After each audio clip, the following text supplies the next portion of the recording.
తెలంగాణ రాష్ట్ర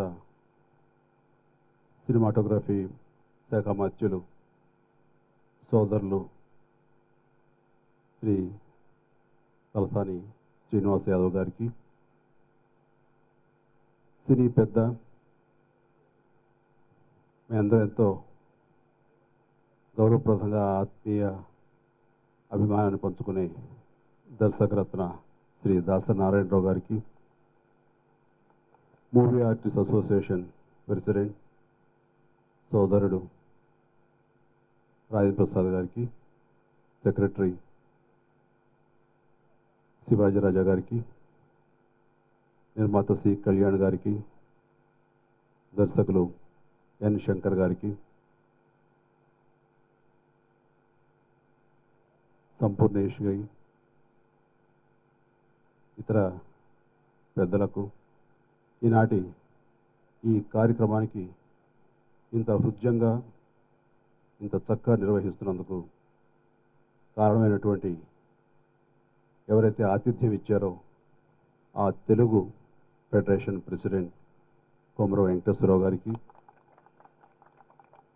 ఈనాటి ఈ కార్యక్రమానికి సంధానకర్తగా ఉన్న తమ్ముడు కాదంబరి కిరణ్ గారికి, ఇతర పెద్దలకు, 50 మంది ఆహ్వానితులకు, 6 ప్రాంతాల ఫెడరేషన్ కార్యవర్గ సభ్యులకు, ప్రతి ఒక్కరికి నా హృదయపూర్వక నమస్కారం తెలియజేస్తాను. చాలా సంతోషంగా ఉంది. ఇది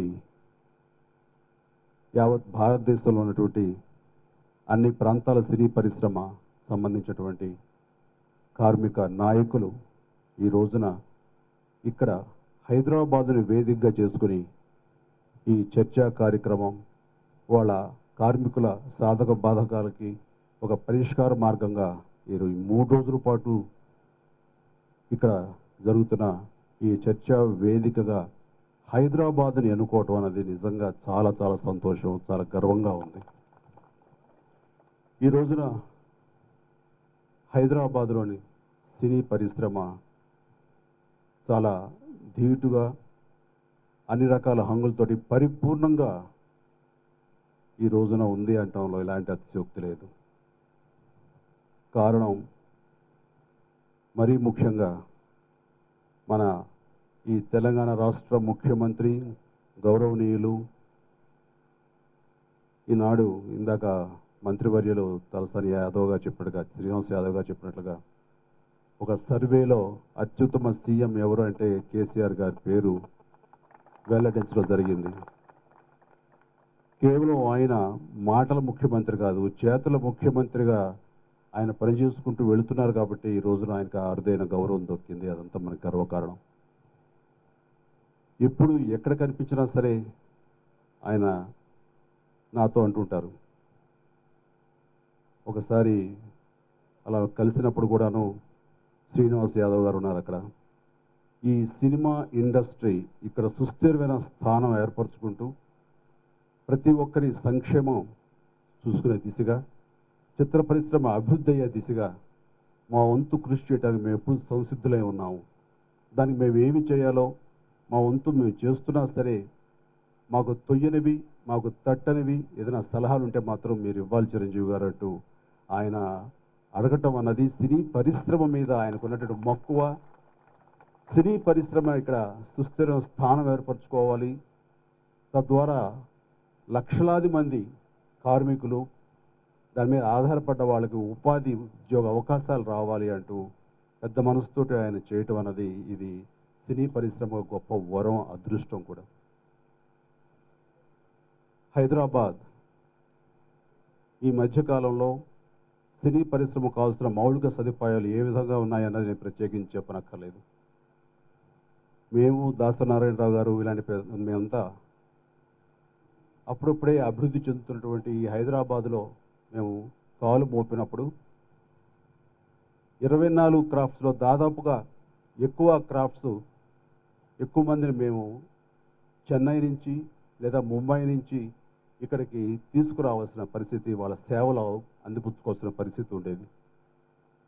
అది ఒక రకంగా కష్టంగా ఉన్నా సరే ఈ హైదరాబాదులో తెలుగు పరిశ్రమ ఇక్కడ అభివృద్ధి చెందాలి, ఇక్కడ సుస్థిర స్థానం ఏర్పరచుకోవాలి. ఇక్కడ వేలు లక్షలాది మంది కార్మికులకు ఇక్కడ మన ఉపాధిగా ఉండాలి, వారికి అన్ని రకాలుగా ఆసరాగా ఉండాలి. తద్వారా మన తెలుగు చిత్ర పరిశ్రమ, తెలుగు రాష్ట్రమైనటువంటి ఈ తెలంగాణ, ఆంధ్రప్రదేశ్లోనే ఇది అభివృద్ధి చెందాలన్న ఆనాటి ఉద్దేశంతో మేము రావటం జరిగింది. అందుకు ఎలాంటి సాధక బాధకాలు ఉన్నా సరే దాన్ని అధిగమించడానికి, ఆ కొరత తీర్చుకోవడానికి నిరంతరం అందరూ కలిసి శ్రమించారు, పాటుపడ్డారు.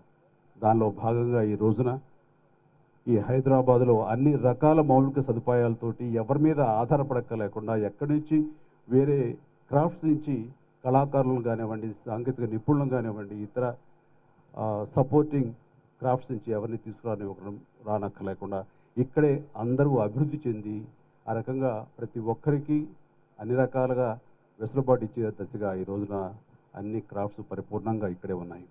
దానికి సపోర్ట్ ఇస్తూ రాష్ట్ర ప్రభుత్వం కూడా ముందుకు రావడం చాలా సంతోషం.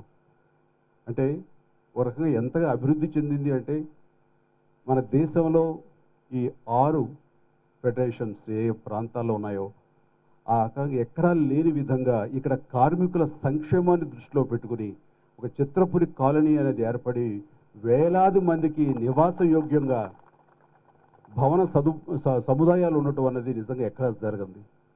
అంతటి ఇంపార్టెన్స్ కళాకారులకి, కళా కార్మికులకి ఇవ్వటం అనేది ఇక్కడ మాత్రమే జరిగిందని చాలా గర్వంగా చెప్పుకోగలం. ఆ రకంగా ఇందాక శ్రీనివాస్ యాదవ్ గారు చెప్పినట్లుగా వారికి కావాల్సినటువంటి ఇతర సదుపాయాలు కూడాను, రోడ్ల దగ్గర నుంచి, బస్సు సదుపాయాల దగ్గర నుంచి, హాస్పిటల్ దగ్గర నుంచి, స్కూల్స్ సంబంధించి ప్రతి ఒక్కటి కూడా వాళ్ళకి పరిపూర్ణంగా అక్కడ ఉండేలాగా, కార్మికులకు అన్ని రకాల సదుపాయాలు ఉండేలాగా మేము ముందుకు వస్తున్నామని చెప్పడం అనేది చాలా ముదాహం. వారికి నా సభాముఖంగా నా హృదయపూర్వక అభినందనలు, సంతోషాన్ని తెలియజేస్తున్నాను. నేను ఎప్పుడైనా ఒంటరిగా నాలో నేను ఆలోచించుకుని కూర్చున్నప్పుడు నాకు అనిపిస్తుంటుంది, మనం ఏమిటి చదువుకున్నాము, ఏ విద్యార్హతలు ఉన్నాయి, ఎలాంటి బ్యాక్గ్రౌండ్ ఉంది, ఇలాంటి మనం ఈ పరిశ్రమలో ఇంతటి స్థానాన్ని మనం సంపాదించుకోగలిగాము ప్రేక్షక దేవుళ్ళ లేదా కళామ తల్లి ఆశీస్సులతోటి, వారి అభిమానంతో అని అనుకుంటుండగా నాకు సినిమా పరిశ్రమ మీద ఎంతో విశ్వాసం, ఎంతో కృతజ్ఞత ఉంటుంది నాకు. అలాంటి పరమ పవిత్రమైనటువంటి అత్యద్భుతమైన ఫిలిం ఇండస్ట్రీ ఇది. నిజంగా ఈ ఇండస్ట్రీలో ఉన్నటువంటి మనందరం కూడాను ఎంతో పుణ్యం చేసుకోబట్టి ఈ రోజున ఇక్కడ ఉంటాం. లేకపోతే నాకున్న విద్యార్థులు ఎక్కడ ఉండేవాడిని, ఏం చేసేవాడిని అని ఆలోచిస్తే కానీ నాకు సమాధానం కూడా దొరకదు.